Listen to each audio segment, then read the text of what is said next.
Bonjour chers élèves de seconde, je vous revois pour cette avant-dernière semaine, avant la date officielle des congés et des vacances, pour ceux qui regardent encore, puisque bon, forcément on arrive en fin d'année et je vois bien que pour beaucoup d'entre vous, c'est acté que vous ne reviendrez pas au lycée et que de toute façon, je pense que beaucoup d'entre vous sont déjà en vacances, hein, ce qui est compréhensible.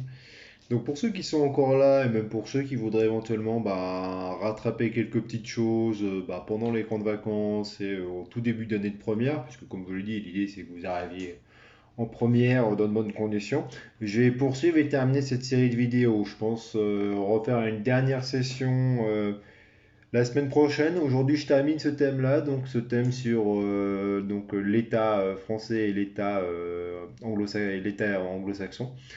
Et ensuite, je ferai peut-être un dernier point rapide la semaine prochaine, dans le même genre de format, sur le tout dernier thème d'histoire du programme. Et par contre, là, ce qu'on va faire aujourd'hui, c'est que je vais mettre une première vidéo, et puis après, après le déjeuner, je mettrai les deux dernières pour ce thème-là. Donc là, on va s'intéresser à la naissance de la République des États-Unis. Donc à la naissance de ce grand pays qui est les États-Unis.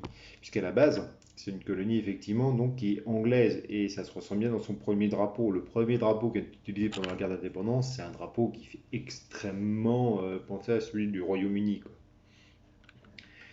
Il a été rapidement modifié pour devenir un drapeau qui est beaucoup plus proche que celui que vous connaissez aujourd'hui, avec l'exception que les étoiles sont en rond et non pas en carré, et 13 étoiles, 13 bandes qui représentent les 13 premiers États. Maintenant, aujourd'hui, je pense que vous le savez, c'est devenu la première puissance mondiale, un pays qui s'est considérablement agrandi vers l'ouest et qui est devenu donc la première puissance mondiale et qui généralement a été plutôt un phare de lumière et de démocratie dans le monde au XXe siècle, avec parfois quelques petits ratés, mais bon, ça c'est pas grave, hein, il y a des heures sombres pour dire des heures sombres dans tous les pays. Donc là, on va voir effectivement comment cette République des États-Unis s'est créée, comment cette grande République américaine elle est venue au monde. Alors, elle n'est pas venue au monde facilement, puisqu'à la base, c'est une guerre d'indépendance. Donc, comme je vous le disais, les États-Unis, ou l'ancêtre des États-Unis, c'est ce qu'on appelle les 13 colonies, les 13 anciennes colonies, les 13 anciens États. Donc, vous voyez, c'est une bande finalement littorale qui va donc de la Géorgie donc au Massachusetts, à Boston, qui ne comprenait pas la Floride par exemple encore ou le Maine finalement. Les États donc le plus au nord et le plus au sud, c'est vraiment très mineur par rapport finalement à ce que nous on appelle les États-Unis aujourd'hui. Et c'est des États qui sont relativement petits, même s'ils restent encore extrêmement peuplés aujourd'hui. Donc cette grande bande de territoire, elle est de plus en plus peuplée, puisque effectivement, en 1630, quand la colonie est fondée, on a 5000 habitants à peine, même pas. Et très très rapidement, c'est une colonie qui va augmenter, augmenter, augmenter, puisqu'on y compte, à la veille de la guerre d'indépendance, en 1865, on compte quasiment 2 millions de blancs, de colons d'origine européenne, est venu de tous les pays. On a beaucoup de pauvres, notamment, hein, qui viennent finalement trouver une nouvelle vie dans ces territoires. Et on a aussi 400 000 esclaves africains. Et ça, effectivement, je pense que vous le savez, c'est encore un poids, une sorte de péché originel qui pèse sur les épaules des États-Unis aujourd'hui, malheureusement. Ça, on y reviendra dans la toute dernière partie. Et finalement, en 1790, quand le pays est à peine indépendant, il compte déjà 4,5 millions d'habitants. Bon, aujourd'hui, on a plus de 300, mais déjà, ça vous donne une bonne idée finalement de la croissance démographique de ce pays-là. C'est pour ça que la France a par exemple perdu la guerre contre le Royaume-Uni et a dû lui céder le Canada, c'est parce que la colonie américaine du Royaume-Uni, donc les futurs États-Unis, étaient beaucoup plus peuplées que les colonies françaises du Canada.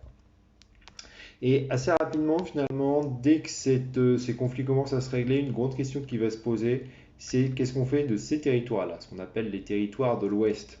Évidemment, on a pour but de les coloniser, mais l'Angleterre n'autorise pas forcément les colons à s'y rendre et préférait les laisser leurs alliés indiens. Ça fait partie de la garantie qu'ils ont donné aux tribus indiennes en échange de leur aide contre les Français. Et ça, la plupart des colons américains ne le supportent pas.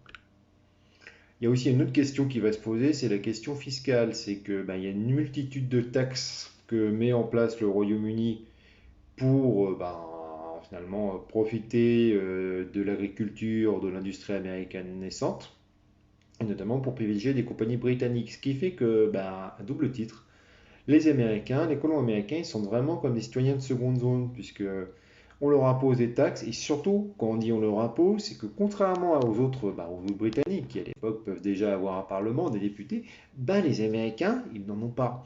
Les Américains, en fait, ils ont l'impression que leur destinée se joue à donc des milliers de kilomètres de l'autre côté de l'Atlantique, par des députés, par un roi qui ne les écoute absolument pas et qui les traite comme des citoyens de seconde zone et qui les exploite. Et ça va donner finalement lieu, notamment avec la dernière amende, c'est que finalement vous avez une taxe sur le thé qui est imposée pour favoriser les compagnies des Indes, finalement, donc des vraies Indes pour le coup, pas de l'Inde occidentale qui est en fait l'Amérique, l'Inde orientale, la vraie Inde. Et le gros problème là-dedans, c'est que finalement les Américains vont se révolter. Et en 1773, on a ce qu'on appelle la Boston Tea Party, qui est considérée comme la naissance des États-Unis. On a des Américains, des colons européens déguisés en Indiens, qui détruisent la cargaison de thé apportée par la compagnie anglaise des Indes orientales. Et ça, c'est le début finalement d'un conflit qui va ne faire que s'amplifier pour finalement devenir une véritable guerre. En 1776, en juin, les députés, donc les délégués finalement des 13 États, proclament l'indépendance des États-Unis, ce que l'Angleterre évidemment refuse. Et donc les Américains créent une armée qu'ils vont appeler l'armée continentale, qui donc va s'opposer aux Britanniques sous le commandement du général George Washington, qui avait une quarantaine d'années à l'époque, qui sera né évidemment, je pense que vous le savez, à devenir le premier président des États-Unis.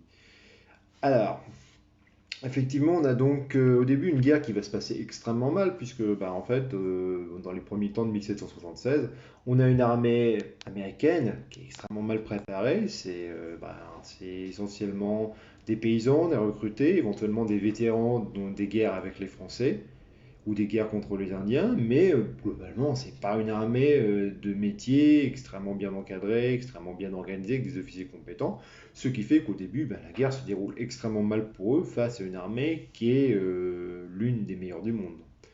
Donc l'armée britannique ne cesse de remporter des victoires jusqu'à ce qu'il y ait un pays qui commence à s'intéresser de près à la question, en grande partie justement pour pouvoir gêner les Anglais et prendre leur revanche sur la guerre perdue auparavant, c'est les Français. Et les Français, ils vont apporter une aide décisive aux Américains en envoyant une flotte, un corps expéditionnaire donc, qui va être commandé par le général Lafayette, qui sera l'un des grands personnages de la Révolution française quelques années plus tard. Et ce corps expéditionnaire français, associé avec l'armée continentale américaine, ils vont finalement remporter la victoire en 1781 contre l'armée britannique, qui est obligée donc d'évacuer les États-Unis. Et en 1783, l'Angleterre reconnaît donc l'indépendance des États-Unis par le traité de Paris. Donc effectivement, la France devient à cette occasion le plus vieil allié des États-Unis et le seul pays majeur à ne jamais avoir été en guerre avec les États-Unis. Il y a eu des anicroches, il y a eu des tensions, mais on est le seul pays important à n'avoir jamais été en guerre avec la belliqueuse nation américaine. Si vous regardez tous les autres, la Chine, ils l'ont affronté pour la guerre de Corée, la Russie, il y a eu la guerre froide, l'Allemagne, il y a eu évidemment les deux guerres mondiales, c'est le cas aussi de l'Italie, du Japon, etc., etc. Et le Royaume-Uni, il y a même eu une deuxième guerre ensuite, après l'indépendance, au début du XIXe siècle. Donc c'est des relations qui ont toujours et souvent été conflictuelles, quoi. Là, effectivement, il y a un traité d'alliance entre la France et les États-Unis qui va durer. La France est considérée donc comme le plus vieil allié des États-Unis. Et on verra par contre que cette aide fournit une nation en révolte contre son roi et contre son gouvernement légal. Est-ce que c'était une bonne stratégie de la part des rois de France? Sans doute pas, puisqu'effectivement, quelques années plus tard, les graines de l'indépendance américaine sèmeront justement leurs fruits pour les grands textes de la Révolution française. Et ça, on le verra cet après-midi. Merci beaucoup de m'avoir écouté. À bientôt. Post-scriptum, parce que j'ai oublié. Si jamais la question vous intéresse et que vous voulez creuser un peu plus et vous distraire en même temps, bon, après, c'est reste un film, mais un film très popcorn, hein, c'est un blockbuster qui met pas mal en avant l'action, les trucs personnels et qui montre les Britanniques quasiment comme des nazis.